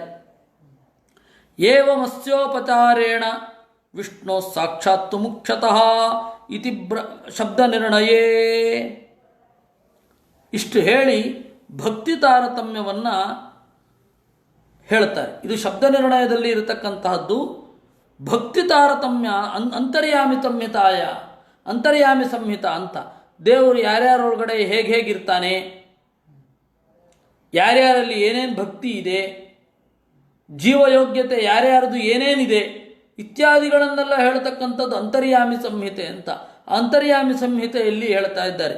ಕೃಷ್ಣ ಪ್ರಿಯಾಭ್ಯೋ ಗೋಪೀಭ್ಯೋ ಭಕ್ತಿತೋ ದ್ವಿಗುಣಾಧಿಕಾ ಮಹಿಷ್ಯೋಷ್ಟೌ ಅಂದರು. ಕೃಷ್ಣನಿಗೆ ಪ್ರಿಯರಾದ ಗೋಪಿಯರಿಗಿಂತ 2 ಪಟ್ಟು ಗುಣಗಳಿಂದ ತುಂಬಿದವರು ಕೃಷ್ಣನ ಅಷ್ಟಮಹಿಷಿಯರು.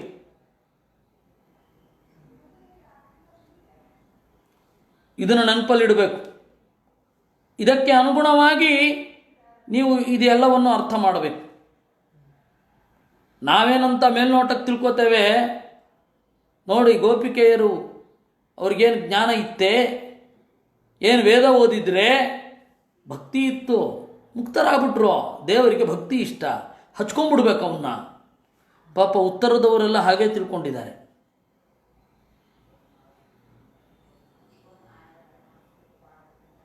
ಆ ಉತ್ತರದವರ ಮುಗ್ಧತೆಯನ್ನು ದೇವಮಾನವರು ಬಹಳ ಕೆಟ್ಟದಾಗಿ ಬಳಸ್ಕೊಂಡಿದ್ದಾರೆ. ಹಾಗಲ್ಲ. ಇರೋದೇನು? ಕೃಷ್ಣಪ್ರಿಯರಾದ ಗೋಪಿಕೆಯರಿಗಿಂತ 2 ಪಟ್ಟು ಹೆಚ್ಚಿನ ಭಕ್ತಿ ಇರೋದು ಮಹಿಷಿಯರಿಗೆ, ಕೃಷ್ಣನ ಮಹಿಷಿಯರಿಗೆ. ಅದರಿಂದಾಗಿ ಇವ್ರಿಗಿಂತ ಅವರು ಪ್ರಿಯ. ತಾಭ್ಯ ಸಹಸ್ರ ಸಮಿತಾ ಯಶೋದಾನಂದ ಗೇಹಿನಿ. ಆಮೇಲೆ ಅವರಿಗಿಂತ ಮೇಲೆ ಇರುವವರು ಯಶೋಧ ಮತ್ತು ಅದೇ ನಂದನ ಹೆಂಡತಿ ಯಶೋಧ, ನಂದಗೇಹಿನಿ. ತಥೋಪ್ಯಭ್ಯಧಿಕಾ ದೇವಿ ದೇವಕಿ ಭಕ್ತಿ ತಸ್ತತಃ. ಆಮೇಲೆ ದೇವಕಿಗೆ ಹೆಚ್ಚು ದೇವರಲ್ಲಿ ಭಕ್ತಿ. ಅವರಿಗಿಂತ ವಸುದೇವನಿಗೆ ಹೆಚ್ಚು ದೇವರ ಪ್ರೀತಿ. ತಥೋ ಜಿಷ್ಣು, ಅದಾದ ಮೇಲೆ ಅರ್ಜುನ, ಅದಾದ ಮೇಲೆ ಬಲರಾಮ. ನ ತಥೋಭ್ಯಧಿಕ ಕಶ್ಚಿತ್ ಭಕ್ತ್ಯಾದೌ ಪುರುಷೋತ್ತಮೆ ವಿನಾ ಬ್ರಹ್ಮಾಣಮೀಶೇಷಂ. ಭೀಮಸೇನನನ್ನು ಬಿಟ್ಟರೆ ಅತ್ಯಂತ ಪ್ರಿಯನಾದವ ಬಲರಾಮ. ಆದ್ದರಿಂದ ಎಲ್ಲರಿಗಿಂತ ಮಿಗಿಲಾದವ ಬ್ರಹ್ಮ. ಆ 2 ಎಕ್ಸ್ಟ್ರೀಮನ್ನು ಇಲ್ಲಿ ತೋರಿಸಿದ್ರು. ವಾಯು ಮುಖ್ಯಧಿಯ ಅಂತ ಹೇಳಿ ಮುಖ್ಯ ಪ್ರಾಣ ಬಹಳ ದೊಡ್ಡವ ಅವನ ಪ್ರತೀಕದಲ್ಲಿ ಆರಾಧನೆ ಮಾಡಬೇಕು ಅಂದರು. ಆಮೇಲೆ ಗೋಪಿಕೆಯರನ್ನು ಹೊಗಳಿದ್ರು. ಗೋಪಿಕೆಯನ್ನು ಹೊಗಳುವಾಗ ಏನೂ ಇರಲಿಲ್ಲ, ವೇದ ಇರಲಿಲ್ಲ, ತಪಸ್ಸು ಇರಲಿಲ್ಲ, ಸ್ವಾಧ್ಯಾಯ ಇರಲಿಲ್ಲ ಅಂತ ಅಂದುಬಿಟ್ರು.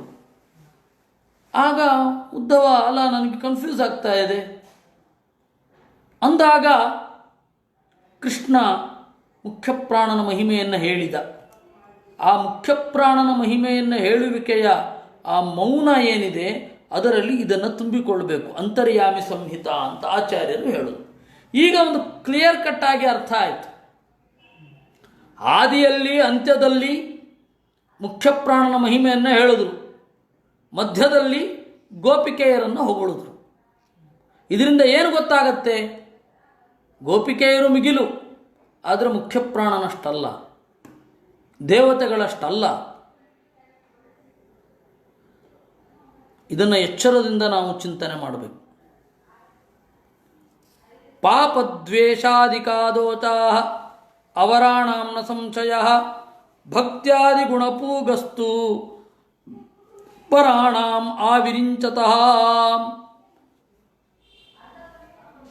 ಸ್ವಾತಂತ್ರ್ಯಾತ್ ಸರ್ವದೇಹೇಷು ಸ್ಥಿತಾನಾಮಪಿ ಸರ್ವಶಃ ಸ್ಪೃಶ್ಯಂತೆ ನೈವ ದೋಷೈಸ್ತೆ ಗುಣಾದಾನೈಕ ತತ್ವರಾಃ ಇತಿ ವಿವೇಕೆ. ಆಯಿತು, ದೇವರು ಅಂತರ್ಯಾಮಿಯಾಗಿದ್ದಾಗ ಈ ಜನರ ಸುಖ ದುಃಖಗಳು ದೇವರಿಗೆ ಅಂಟುವುದಿಲ್ಲ. ಆದರೆ ಪಾಪ, ದ್ವೇಷ ಇವುಗಳೆಲ್ಲ ಈ ದೋಷ ಇದ್ದಾಗ ಹೇಗಿರುತ್ತೆ? ಪಾಪ, ದ್ವೇಷ ಮೊದಲಾದ ದೋಷಗಳು ಇದ್ದರೆ ಬ್ರಹ್ಮಾದಿ ದೇವತೆಗಳಿಗೆ ಅಂಟತ್ತಾ ಅಂಟಲ್ವ? ಯಾಕೆಂದರೆ ಎಲ್ಲ ದೈತ್ಯರಲ್ಲಿ ಅವರೇ ನಿಯಾಮಕರಾಗಿರಬೇಕು. ಇಲ್ಲಿ ಎರಡು ವಿಚಾರ ಇದೆ. ಬ್ರಹ್ಮದೇವರ ವರದಿಂದ ಅವಧ್ಯರಾಗೋದು ಅಂದರೆ ತತ್ವಾಭಿಮಾನಿ ದೇವತೆಗಳ ಹಿಡಿತವನ್ನು ಮೀರೋದು ಅಂತಲೇ ಅರ್ಥ. ದೈತ್ಯರು ಬ್ರಹ್ಮದೇವರ ವರದಿಂದ ಅವಧ್ಯರಾದರು ಅಂದರೆ ತತ್ವಾಭಿಮಾನಿ ದೇವತೆಗಳನ್ನು ಮೀರಿಬಿಟ್ರು ಅಂತ. ಆಗಲೂ ಏನು ದೋಷ ಇಲ್ಲ. ಬ್ರಹ್ಮಾದಿಗಳು ಒಳಗಡೆ ಇದ್ದಾಗ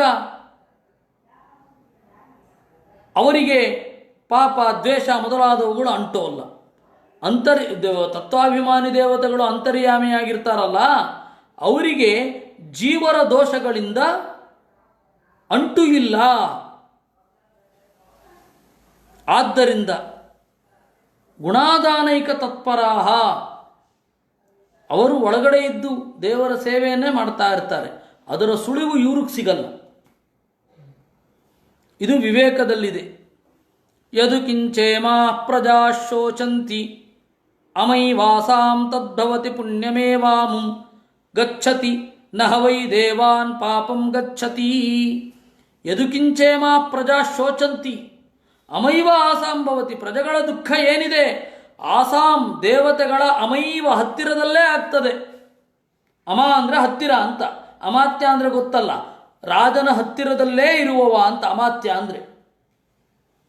ಹಾಗೆ ಅಮೈವ ಇವರು ನೋಡ್ತಾ ಇರ್ತಾರೆ ದುಃಖದ ಪರಿಮಾಣವನ್ನು, ಕಣ್ಣಾರೆ ಕಾಣ್ತಾ ಇರ್ತಾರೆ ದೇವತೆಗಳಿಗೆ, ಕಣ್ಣಾರೆ ಕಾಣ್ತಾ ಇರುತ್ತೆ ದೇವತೆಗಳಿಗೆ. ಆದರೆ ದೇವತೆಗಳು ಆ ಜೀವರ ದುಃಖದಿಂದ ಲೇಪಕ್ಕೆ ಒಳಗಾಗುವುದಿಲ್ಲ. ಪುಣ್ಯವೇ ಮಾಮುಂ ಗಚ್ಚತಿ, ಪುಣ್ಯ ಮಾತ್ರ ದೇವತೆಗಳಿಗೆ ಹೋಗತ್ತೆ. ನಹ ವೈ ದೇವಾನ್ ಪಾಪಂ ಗಚ್ಚತಿ, ದೇವತೆಗಳಿಗೆ ಯಾವತ್ತೂ ನಾವು ಮಾಡಿದ ಪಾಪದಲ್ಲಿ ಪಾಲಿಲ್ಲ. ಅಷ್ಟೇ ಅಲ್ಲ, ಮಧ್ವಾಚಾರ್ಯರು ಇನ್ನೊಂದು ಹೇಳಿದ್ದಾರೆ, ದೇವತೆಗಳ ಪಾಪದಲ್ಲಿ ಲೋಕಕ್ಕೆ ಪಾಲಿಲ್ಲ. ನಹಿ ಲೋಕಾವನಂ ಪಾಪಂ ತದ್ದೇವಾನಾಂ ಅಂತ ಮಹಾಭಾರತ ತಾತ್ಪರ್ಯ ನಿರ್ಣಯದಲ್ಲಿ ಹೇಳಿದ್ದಾರೆ. ಹಾಗಾದರೆ ಇಂದ್ರನ ಬ್ರಹ್ಮಹತ್ಯೆಯ ಪಾಪದ ಪಾಲು 4 ಜನರಿಗೆ ಹೋಗೋದು ಅಂದರೆ ಅದು ಅರ್ಥವಾದ ಅಷ್ಟೇ. ದೇವತೆಗಳ ಪಾಪವನ್ನು ಜೀರ್ಣಿಸಿಕೊಳ್ಳುವ ಸಾಮರ್ಥ್ಯ ಉಂಟೇ? ವೃತ್ರನನ್ನು ಕೊಂದದ್ದು ಯಾರು? ಪುರಂದರ ಇಂದ್ರ. ಅದಕ್ಕಿಂತ ಮೊದಲು ಋತುಗಳೇ ಇರಲಿಲ್ವೇ? ಹೆಣ್ಣು ಮಕ್ಕಳು ಪುಷ್ಪಿಣಿಯರೇ ಆಗ್ತಾ ಇರಲಿಲ್ವೇ? ಬಲೀಂದ್ರನು ವೃತ್ರನನ್ನು ಕೊಲ್ತಾನೆಯೇ? ಮುಂದೆ ಹಾಗಾದರೆ ಆ ತರಹದ ಅವಸ್ಥೆಯೇ ಇರೋಲ್ವೇ? ಯಾರು ಯೋಚನೆಯೇ ಮಾಡೋಲ್ಲ. ಸ್ಪಷ್ಟವಾಗಿ ತಾತ್ಪರ್ಯ ನಿರ್ಣಯದಲ್ಲಿ ಮಧ್ವಾಚಾರ್ಯರು ಹೇಳಿದ್ದಾರೆ, ನಹಿ ಲೋಕಾವನಂ ಪಾಪಂ ಅಂತ. ಮತ್ತೇನದು? ಅದು ಅರ್ಥವಾದ, ಅದು ಹೇಗೆ ಅರ್ಥ ಅಂತ ಹೇಳಿ 6ನೇ ಸ್ಕಂಧದಲ್ಲಿ ನೋಡುವ. ದೇವತೆಗಳ ವ್ರತವನ್ನು, ದೇವತೆಗಳ ಇಂದ್ರದೇವರ ಪಾಪವನ್ನು ನಾವು ಸವಯಿಸುತ್ತಿದ್ದೇವೆ ಎನ್ನುವ ಭ್ರಮೆ ನಮಗೆ ಬರದೇ ಹೋದರೆ ಆಯಿತು. ಅಷ್ಟೇ ಇರೋದು. ಪಾಪ ಇಂದ್ರದೇವರು ವೃತ್ರಹತ್ಯೆ ಮಾಡಿ ಬ್ರಹ್ಮಹತ್ಯೆಯನ್ನು, ಅದು ಸಾಮಾನ್ಯವಾಗಿ 8 ಅಂತ ಹೇಳಿದ್ದೆ, ಅದೇನು ಸಾಮಾನ್ಯ ವಿಶೇಷ ಭಾವ. ಅವನ ಪಾಪವನ್ನು ನಾವು ಸವಯಿಸ್ತಾ ಇದ್ದೇವೆ ಅಂತ ಅನ್ನುವ ಭ್ರಮೆ ಬೇಡ ನಮಗೆ. ಸ್ಪೃಶ್ಯಂತೆ ನೈವ ದೋಷಯಿಸ್ತೆ ಗುಣಾದಾನೈಕ ತತ್ಪರಾಹ. ಅದರಿಂದಾಗಿ ಹೇಳಿದ್ದು ಪುಣ್ಯಮೇ ವಾಮಂ ಗಚ್ಚತಿ ನಹ ವೈ ದೇವಾನ್ ಪಾಪಂ ಗಚ್ಚತಿ. ದೇವತೆಗಳಿಗೆ ನಮ್ಮ ಪಾಪ ಸಲ್ಲುವುದಿಲ್ಲ, ದೇವತೆಗಳ ಪಾಪವನ್ನು ನಾವು ತೆಗೆದುಕೊಂಡು ಜೀರ್ಣಿಸಿಕೊಳ್ಳಲು ಆಗುವುದಿಲ್ಲ. ಇಷ್ಟು ನಮಗೆ ಇರಬೇಕಾದ ಎಚ್ಚರ. ಈಗ ಮತ್ತೆ ಮೂಲಕ್ಕೆ ಬರೋಣ. ದ್ವೇ ಅಸ್ಯ ಬೀಜೇ, ಅಸ್ಯ ಸಂಸಾರ ವೃಕ್ಷಕ್ಕೆ ದ್ವೇ ಬೀಜೇ. ಬ್ರಹ್ಮ ಮತ್ತು ಸರಸ್ವತಿಯರು ಬೀಜಗಳಂತೆ ಅಭಿವ್ಯಂಜಕರು. ಸಂಸಾರವೆಂಬ ಮರ ರೂಪು ತಳೆಯಲಿಕ್ಕೆ ಕಾರಣರಾದವರು. ಶತಮೂಲ, 100 ಬೇರು ಕರ್ಮಗಳು. ತ್ರಿನಾಳ, ಮನಸ್ಸು ಬುದ್ಧಿ ಅಹಂಕಾರ. ಇವು ಬೇರಿನಿಂದ ಈ ಕರ್ಮವನ್ನು ಸಂಸ್ಕಾರ ರೂಪದಲ್ಲಿ ಮನಸ್ಸಿನ ಯೋಚನೆಯ ಹಾಗೆ ಅದು ತಲುಪಿಸುತ್ತೆ. ಕೆಳಗಡೆಯ ನೀರನ್ನು ರೆಂಬೆ ಕೊಂಬೆಗಳಿಗೆ ತಲುಪಿಸತಕ್ಕಂಥದ್ದು ಈ ನಾಳ. ಅದೇ ರೀತಿ ಜನ್ಮಜನ್ಮಾಂತರಗಳ ವಾಸನೆಯನ್ನು ನಮಗೆ ತಲುಪಿಸತಕ್ಕಂಥದ್ದು ಈ ನಾಳ. ಮನಸ್ಸು ಬುದ್ಧಿ ಅಹಂಕಾರ. ಮನಸ್ಸಿನ ಮೂಲಕ, ಬುದ್ಧಿಯ ಮೂಲಕ, ಅಹಂಕಾರದ ಮೂಲಕ ಈ ಇಂದ್ರಿಯಗಳು ಹಿಂದಣ ಕರ್ಮಗಳ ಭೋಗವನ್ನು, ಹಿಂದಣ ಕರ್ಮಗಳ ಸಾರವನ್ನು ಇದು ಸಂಗ್ರಹಿಸುತ್ತೆ. ಪಂಚಸ್ಕಂಧ, 5 ಡೈಮೆನ್ಷನ್, ಪಂಚಭೂತಗಳು. ಪಂಚರಸ ಪ್ರಸೂತಿ, ಪಂಚ ವಿಷಯಗಳ ಭೋಗವನ್ನು ನಾವು ಮಾಡ್ತಾ ಇದ್ದೇವೆ. ದಶೈಕ ಶಾಖ ದಿಸುಪರ್ಣ ನೀಳ, 11 ಇಂದ್ರಿಯಗಳೆಂಬ ಕೊಂಬೆಗಳು. ದಿಸುಪರ್ಣ ನೀಳ, 2 ಹಕ್ಕಿಗಳು ಇವೆ. ಆ ತರಹದ ಒಂದು ಗೂಡು. ತ್ರಿವಲ್ಕಲಹ, 3 ತೊಗಟೆ, ಸತ್ವಗುಣ, ರಜೋಗುಣ, ತಮೋಗುಣಗಳು. ದ್ವಿಫಲ, ಪ್ರವೃತ್ತ ಫಲ ಮತ್ತು ನಿವೃತ್ತ ಫಲ. ಖಂ ಪ್ರವಿಷ್ಟ, ಆಗಸದ ತುಂಬ ಹರಡಿದೆ. ಅದಂತಿ ಚೈಕಂ ಫಲಮಸ್ಯ ಗೃಧ್ರಾ ಗ್ರಾಮೇತರಾಹ.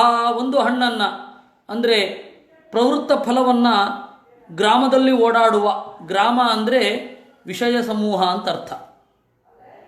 ಗ್ರಾಮ ಅಂದರೆ ವಿಷಯ ಸಮೂಹ, ಗ್ರಾಮ್ಯ ಅಂದರೆ ಅಶ್ಲೀಲ ಅಂತ ಅರ್ಥ. ಅದನ್ನು ಮಾಡಿದ್ದು ನಾಗರಿಕರು. ಹಳ್ಳಿಯವರ ಮೇಲೆ ತೀರ ಸಿಟ್ಟಿನಿಂದ ಅವರ ಲೆವೆಲ್ ಲೋ ಲೆವೆಲ್ ಅಂತ ಹೇಳಿ ಅವ್ರನ್ನ ಗ್ರಾಮ್ಯ ಅಂತ ಕರೆದರು. ಗ್ರಾಮ ಅಂದರೆ ವಿಷಯ ಸಮೂಹ ಅಂತ ಮೂಲಭೂತವಾದ ಅರ್ಥ. ಗ್ರಾಮ್ಯ ಅನ್ನೋದು ನಿಂದನೆ ಆಗಿ ಹೋಯ್ತು ಆಮೇಲೆ. ಹಾಗಂತ ಹೇಳಿ ಹಳ್ಳಿಗರು ಸುಮ್ಮನೆ ಇರಲಿಲ್ಲ, ಮೋಸಗಾರರನ್ನ ನಾಗರಿಕರು ಅಂತ ಕರೆದರು.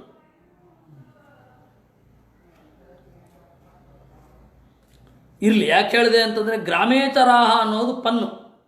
ಒಂದು ವಿಷಯದಲ್ಲಿ ಓಡಾಡುವವರು ಅಂತ, ಇನ್ನೊಂದು ಸ್ವಲ್ಪ ನಾಗರಿಕ ಸಮಾಜದಲ್ಲಿ ಬದುಕುವವರು.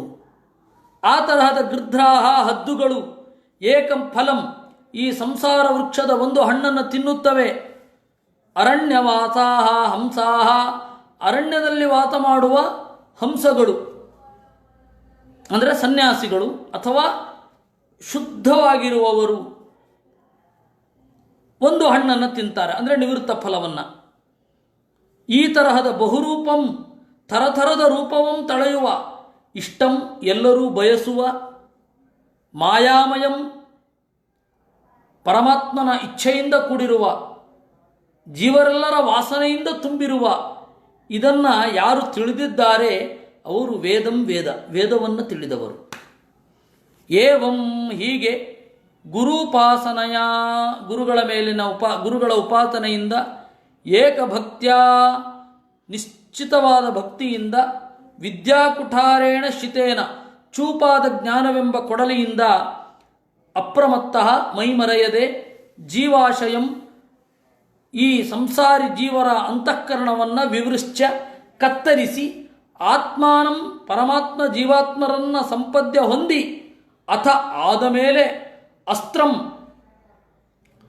ಯಾವ ಮಾನಸಿಕ ಜ್ಞಾನದಿಂದ ಇದನ್ನು ಕತ್ತರಿಸಿದ್ದೆಯೋ ಆ ಮಾನಸಿಕ ಜ್ಞಾನವೆಂಬ ಅಸ್ತ್ರವನ್ನು ತ್ಯಜ ಬಿಟ್ಟುಬಿಡು. ಮನಸ್ಸು ಕೂಡ ಅಂತಿಮ ಅಲ್ಲ ಅನ್ನೋದು ಇದರ ತಾತ್ಪರ್ಯ. ಹೀಗೆ ಭಾಗವತದ ಏಕಾದಶ ಸ್ಕಂದದಲ್ಲಿ 12ನೆಯ ಅಧ್ಯಾಯ ಮುಗಿದಿದೆ. ಇನ್ನು ಮುಂದೆ ಪರಮಾತ್ಮ ಇದನ್ನೇ ಇನ್ನೊಂದು ರೀತಿಯಿಂದ ಬಿಡಿಸ್ತಾನೆ. ಸತ್ವಂ ರಜಸ್ತಮ ಇತಿ ಗುಣ ಬುದ್ಧೇರ್ನ ಚಾತ್ಮನಃ ಸತ್ವೇ ನಾನ್ಯತಮೋ ಹನ್ಯಾತ್ ಸತ್ವಂ ಸತ್ವೇನ ಚೈವ ಹಿ. ಸತ್ವಗುಣ, ರಜೋಗುಣ, ತಮೋಗುಣ ಈ ಮೂರೂ ಕೂಡ ಒಟ್ಟಾರೆ ಸೇರೋದು ಬುದ್ಧಿಯಲ್ಲಿ ಅಥವಾ ಮನಸ್ಸಿನಲ್ಲಿ. ಆತ್ಮ ಒಂದೋ ಸಾತ್ವಿಕ ಸ್ವಭಾವದವನಾಗಿರ್ತಾನೆ, ಒಂದೋ ರಾಜಸ ಸ್ವಭಾವದವನಾಗಿರ್ತಾನೆ, ಒಂದೋ ತಾಮಸ ಸ್ವಭಾವದವನಾಗಿರ್ತಾನೆ. ಅದರಿಂದಾಗಿ ಈ ಹೊರಗಡೆಯ ಗುಣ ಏನಿದೆ ಅದು ಮೂರೂ ಇದೆ ಅಂದರೆ ಅದು ಮನಸ್ಸಿನದ್ದು, ಆತ್ಮನದ್ದಲ್ಲ. ಸತ್ವೇನ ಅನ್ಯತಮೋ ಹನ್ಯಾತ್, ಸತ್ವಗುಣದಿಂದ ರಜೋಗುಣ ತಮೋಗುಣವನ್ನು ನಾಶ ಮಾಡಬೇಕು. ಆಮೇಲೆ ಸತ್ವಗುಣದಿಂದಲೇ ಸತ್ವವನ್ನು ನಾಶ ಮಾಡಬೇಕು. ಸತ್ವಂ ಸತ್ವೇನ ಚೈವಹಿ. ಸತ್ವ ಅಂದರೆ ಸತ್ವಗುಣದಿಂದ ಬಂದ ಜ್ಞಾನವನ್ನು, ನಮ್ಮ ಹೊರಗಡೆ ಮುಸುಕಿರುವ ಸತ್ವವನ್ನು ತೆಗಿಬೇಕು. ಏಕೆಂದರೆ ಆ ಸತ್ವದಿಂದಲೂ ಒಂದು ಸ್ವಲ್ಪ ಡೇಂಜರ್ ಇದೆ. ಸತ್ವಗುಣವೂ ಕೂಡ ನಮ್ಮನ್ನು ಬಂಧಿಸುತ್ತೆ. ಅದರಿಂದಾಗಿ ಅದನ್ನೂ ಮೀರುವಂತೆ ನಾವು ನೋಡಿಕೊಳ್ಳಬೇಕು ಅಂತ ಕೃಷ್ಣ ಈ ರೀತಿ ಇನ್ನೂ ಬೇರೆ ಬೇರೆ ತರಹದ ಸಂಗತಿಯನ್ನು ಹೇಳ್ತಾ ಹೋಗ್ತಾನೆ. ಅದನ್ನು ನಾವು ನಾಳೆ ನೋಡೋಣ. ಉದ್ಧವನ ಪ್ರಶ್ನೆ ಇದೆ, ಅದೆಲ್ಲವನ್ನು ನಾವು ನಾಳೆ ನೋಡೋಣ ಅಂತ ಹೇಳ್ತಾ ಈ ತನಕ ಮಾಡಿದ ಚಿಂತನೆಯನ್ನು ದೇವರಲ್ಲಿ ಅರ್ಪಿಸೋಣ. ಕೃಷ್ಣಾರ್ಪಣಮಸ್ತು. ಅನೇನ ಭಾವಿಯತ್ ಪುಣ್ಯಂ ತದಾಪ್ನೋತು ಪಿತಾಮಹ.